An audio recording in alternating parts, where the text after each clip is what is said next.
सावित्री अपने दो बेटों के साथ एक कमरे के फ्लैट में रहा करती थी। उसके पति का बहुत समय पहले ही देहांत हो गया था। उसके बाद से दोनों बेटों की परवरिश उसने अकेले ने ही की थी।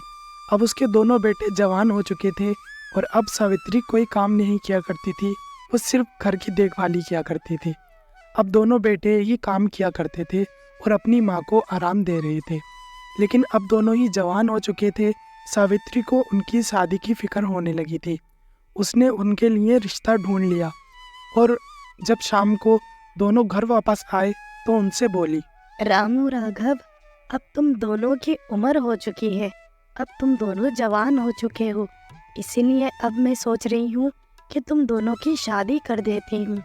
मैंने बहुत अच्छा रिश्ता देखा है तुम दोनों के लिए। कुछ दिनों बाद ही मैं तुम दोनों की शादी कर रही हूँ।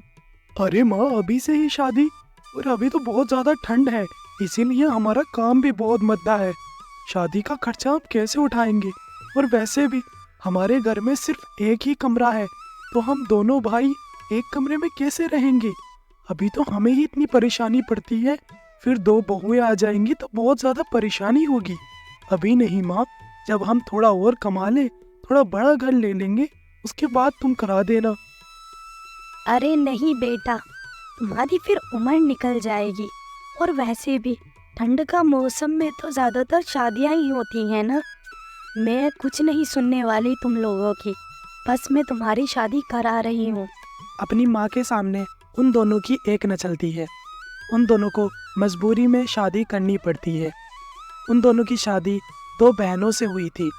उसकी माँ ने यही सोच के उन दोनों की शादी दो बहनों से करी, ताकि ये बहनें बहनें एक कमरे में रह सकें और लड़ाई झगड़ा ना करें। लेकिन हुआ कुछ और ही। मंडप में ही वो दोनों झगड़ने लगी। देख चुड़ैल, सब लोग मुझे ही देख रहे हैं, तेरे ऊपर तो किसी की नजर भी न जा रही है। ज्यादा खुश ना हो, वो सब इसीलिए तुझे देख रहे हैं क्योंकि तू बिल्कुल भूतनी दिख रही है। भूतनी? क्या तुम मुझे भूतनी बोल रही है? अरे तू होगी भूतनी, चल हट मेरे पास से।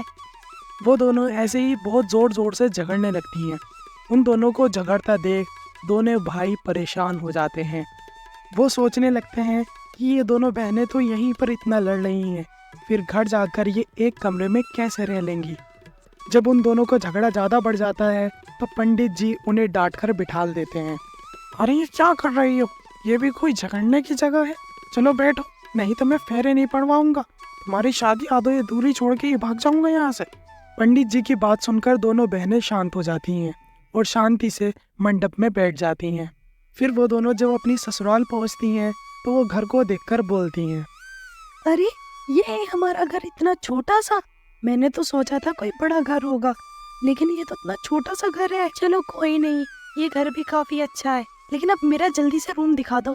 मुझे इस चुड़ैल के सामने और ज्यादा देर तक नहीं रुकना है, ये शक्ल मुझे बुरी लग रही है। हाँ हाँ, मुझे भी कोई शौक नहीं है तेरा मुंह देखने का। मुझे भी मेरा रूम जल्दी से दिखाओ, मुझे आराम करना है। इससे लड़ लड़ के मैं तो थक गई हूँ। उन दोनों की बात सुनकर दोनों के ही पति बहुत ज़्यादा शर्मिंदा होने लगते हैं, क्योंकि उनके घर में तो और रूम थे ही नहीं। उनके घर में तो सिर्फ एक ही रूम था और उन दोनों बहनों की तो बनती नहीं थी। अब वो एक रूम में कैसे रहेंगी, ये सोच सोच कर ही वो दोनों बहुत ज़्यादा परेशान खड़े थे। तभी उनकी माँ बोलती है, बहू, हमारे घर में सिर्फ एक ही रूम है, तुम दोनों को उसी में ही रहना है।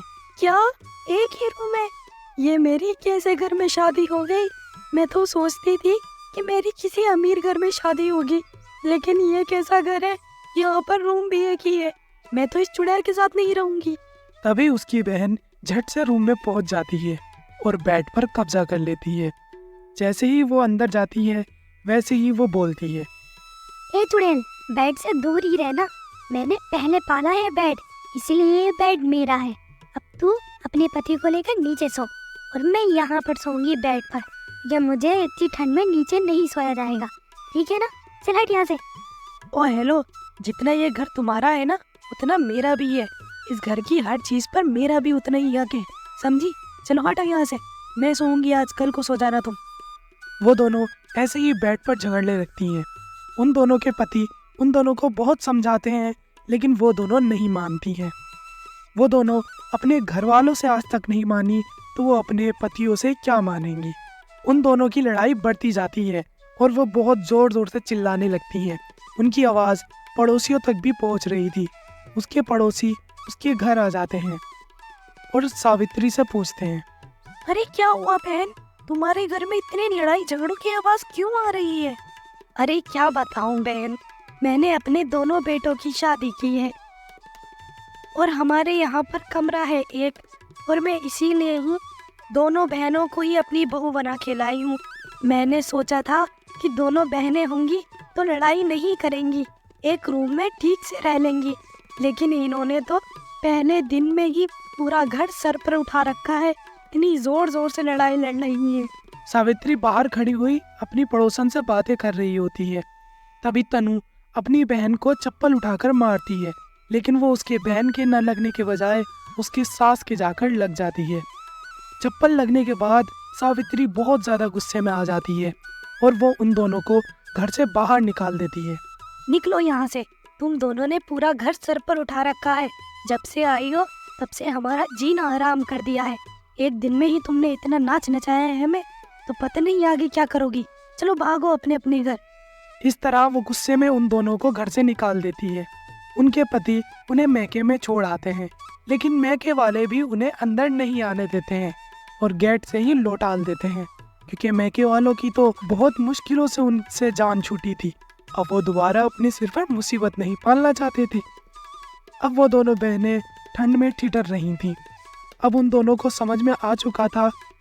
फिर दोनों बहनें एक दूसरे से माफ़ी मांगती हैं और फिर अपने ससुराल जाकर अपनी सास और अपने पति से भी माफ़ी मांगती हैं।